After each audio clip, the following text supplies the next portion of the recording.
خرابی کہاں آتی ہے جانتے ہیں؟ دو جگہوں سے. ایک یہ کہ آدمی کے پاس علم نہ ہو، آدمی کے پاس علم نہ ہو، اور دوسرے یہ کہ آدمی علم ہونے کے باوجود کسی اور سبب سے اس بات کو ایکسپٹ نہ کرے، تو یہ سیدھے راستے سے ہٹا ہوا مانا جائے گا. میں ایک بات کہتا ہوں، پہلے حدیث پڑھ لیتے ہیں. حدیث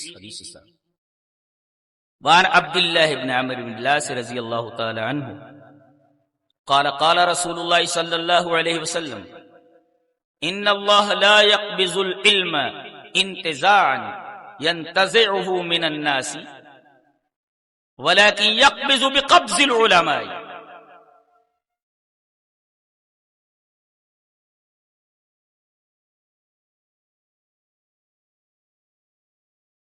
فَإِذَا لَمْ يُبْقِ عَالِمًا اتَّخَذَ النَّاسُ رُؤُوسًا جُهَّالًا فَسُئِلُوا فَأَفْتَوْا بغیر علم فضلوا وَأَضَلُّوا. رواہ البخاری فی کتاب العلم. حضرت امام بخاری رحمہ اللہ اس حدیث کو کتاب العلم لائے. حضرت عبداللہ بن عمرو بن العاص اس روایت کے راوی وہ کہتے ہیں کہ نبی اکرم صلی اللہ علیہ وسلم نے ارشاد فرمایا کہ قرب قیامت میں اللہ تبارک و تعالی علم اٹھا لے گا، اور یہ فرمایا کہ علم ایسا نہیں اٹھائے گا کہ لوگوں سے اٹھا لے، لوگوں کے دلوں سے نکال دے، ایسا نہیں ہوگا، بلکہ اللہ تعالی علماء کو اٹھا لے گا، علماء کو اٹھا لے گا. بڑے بڑے علماء اس دنیا سے چلے جائیں گے، یہاں تک کہ حتی اذا لم یبق عالما، یہاں تک کہ کوئی صحیح عالم نہیں رہ جائے گا، بڑا عالم نہیں رہ جائے گا. تو اتخذ الناس رؤوسا جہالا، تو لوگ جاہلوں کو، بڑے لوگوں کو، ان کو اپنا امام مان لیں گے اور ان سے سوال کریں گے اور وہ بغیر علم فتویٰ دیں گے. فافتوا بغیر علم، تو خود گمراہ ہوں گے، دوسروں کو گمراہ کریں گے. کیا ایسا نہیں ہے؟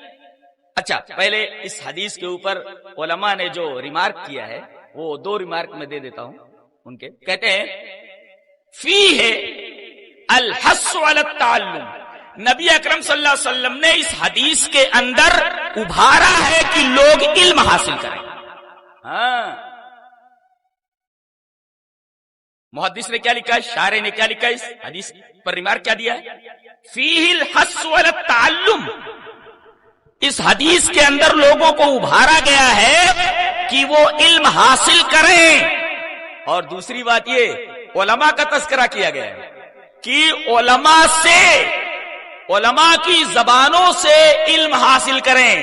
اب دیکھو، اس حدیث کے خلاف آج لوگ گوگل کے اوپر بیٹھ کر، مولانا گوگل، علامہ گوگل بیٹھے ہوئے اس کے اوپر، اور کچھ ایسے غلط عقیدے والے لوگ اپنے غلط عقیدے کا پرچار کر رہے ہیں، اور سورس جانے بغیر، علم کے بغیر، اس سورس، اس بات کو بغیر حقیقی سورس جانے ہوئے، بغیر علم اس چیز کو وہاں سے لے لیتے اور متاثر ہو جاتے ہیں. یہ دیکھو، یہ قیامت کی علامات میں سے ایک علامت ہے. آپ کو عربی نہیں آتی، ایک واقعہ سناتا ہوں. موریس بکائی ایک فرینچ ڈاکٹر ہے، بڑے بڑے لوگ اس کے پاس علاج کے لیے آیا کرتے تھے. جتنے مریض آتے تھے ان سے یہ کہتا تھا کہ یہ قرآن کہتے تم اللہ کی کتاب ہے، مسلمان کہتے اللہ کی کتاب ہے، سب بکواس ہے.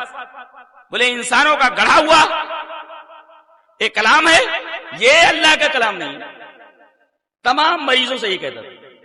شاہ فیصل کو بھی ایک بیماری ہو گئی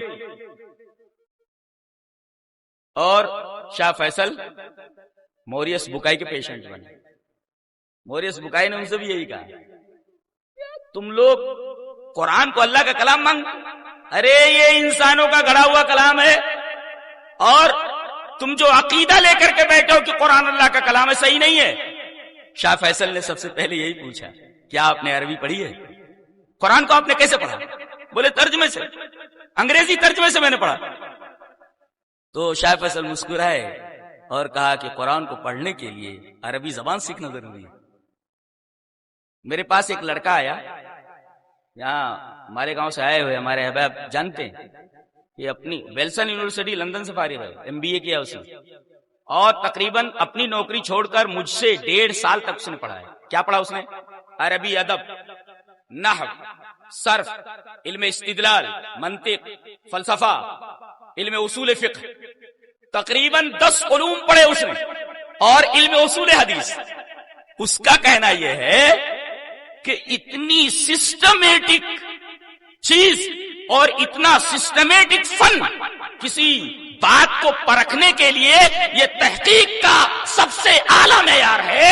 کسی بات کو پرکھنے کے لیے اس سے حسین معیار، اس سے مضبوط معیار ہو ہی نہیں سکتا کہ ایک حدیث کو یہ جاننے کے لیے کہ یہ حدیث صحیح ہے 100 بھٹیوں سے گزار کر کے تب فیصلہ کیا جاتا کہ یہ حدیث صحیح ہے۔ ایسے ہی کہہ دیا جاتا ہے یہ حدیث صحیح ہے، ایسے نہیں ہوتا۔ اللہ، اس نے کہا کہ کیسے لوگ کہتے ہیں کہ حدیث ایسے ہی صحیح ہے، حدیث ایسے ہی صحیح ہے، اور اس کو ایسے ہی مان لیا جائے۔ تو دیکھو، اس بچے نے اصول حدیث کو پڑھا تو وہ حیران ہوا۔ اب آپ لوگ چونکہ اس فن سے واقف نہیں ہیں، اب آپ کسی حدیث کے بارے میں جو آپ کے عقل میں نہیں آ رہی ہے، ڈائریکٹ آپ یہ کہہ دیں ارے یہ تو عقل کے خلاف ہے۔ ارے یہ عقل کے خلاف نہیں، تمہاری عقل خراب ہے، اس وجہ سے وہ الٹا پلٹا دکھ رہا ہے، الٹی پلٹی نظر آ رہی ہے۔ عربی آتی نہیں، بغیر سورس دیکھے ہوئے کوئی بھی گمراہ آدمی، بدعقیدہ آدمی اپنی بات پھیلا رہا ہے، اور یہ نوجوان وہی ترجمہ دیکھ کر کے متاثر ہو جا رہے ہیں، اور اس کے اس غلط عقیدے کو اور فکر کو لے کر کے بانٹتے پھر رہے ہیں۔ اور حال یہ ہے کہ کہتے ہیں ہم علماء سے بے نیاز ہیں۔ ارے تمہاری اوقات کیا ہے؟ اگر آپ کو ایک زبر زیر پڑھنے کی، الحمدللہ رب العالمین الرحمن الرحیم مالک یوم الدین، اب میں پوچھوں کہ الحمد کیوں نہیں ہے؟ الحمدہ کیوں نہیں ہے؟ للہ میں للہ کیوں نہیں ہے؟ للہ کیوں نہیں ہے؟ رب العالمین میں رب العالمین کیوں نہیں ہے؟ اور عالمین کیوں نہیں ہے؟ عالمینہ کیوں ہے؟ الرحمن الرحیم کیوں ہے؟ الرحمن الرحیم کیوں نہیں ہے؟ مالک یوم الدین زیر کیوں ہے؟ زبر کیوں نہیں ہے؟ کسی کے پاس ہے جواب؟ جواب ہے، میں بتاتا ہوں کیسے ہوتا ہے یہ۔ الحمد مبتدا، لام جار، اللہ مجرور موصوف، رب مضاف، العالمین مضاف الیہ، مضاف اپنے مضاف الیہ میں صفت اولی اللہ موصوف کی، الرحمن صفت ثانی، الرحیم صفت ثالث، مالک مضاف، یوم مضاف الیہ، مضاف الدین مضاف الیہ، مضاف اپنے مضاف الیہ سے مل کر مضاف الیہ، مالک مضاف کا، مالک مضاف اپنے مضاف الیہ سے مل کر صفت رابع اللہ موصوف کی، اللہ موصوف اپنی چاروں صفتوں سے مل کر مجرور والا امر پہ جار کا، جار اپنے مجرور سے مل کر متعلق ہوا ثابت المقدر کے، ثابت المقدر اپنے متعلق سے مل کر خبر ہوئی الحمد مبتدا کی، الحمد مبتدا اپنی خبر سے مل کر جملہ اس میں خبریہ ہوا۔ کچھ سمجھ میں آیا؟ عربی پڑھو، یہ گوگل سے کچھ سمجھو مجھ میں نہیں آتا، گمراہ ہو جاؤ گے، گمراہ ہو جاؤ گے۔ اور تمہاری اوقات کیا ہے؟ گوگل پر بیٹھ کر کے کوئی غامدی ہے، کوئی جو ہے مرزا ہے، کوئی فلاں ہے، کوئی فلاں ہے، ان کو کیا آتا جاتا ہے؟ عربی آتی ہے ان کو؟ ذرا پوچھو ان سے کتنی عربی آتی ہے ان کو؟ تو عربی پڑھو۔ کوئی ٹاپک آپ جاننا چاہتے ہیں، ٹاپک کا سورس کو دیکھو، تب جا کر کے یہ فیصلہ کر سکتے ہو کہ ہاں یہ چیز صحیح ہے اور یہ چیز غلط ہے۔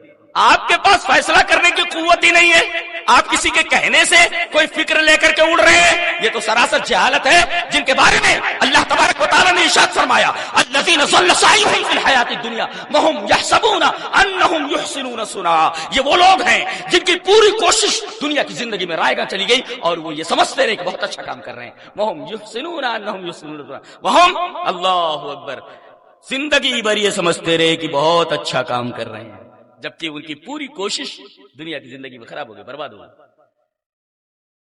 تو اس کیٹیگری میں مت جائیے، اس گروپ میں مت جائیے، اس گروہ میں مت جائیے، ورنہ آپ کی عاقبت خراب ہو جانے والی ہے۔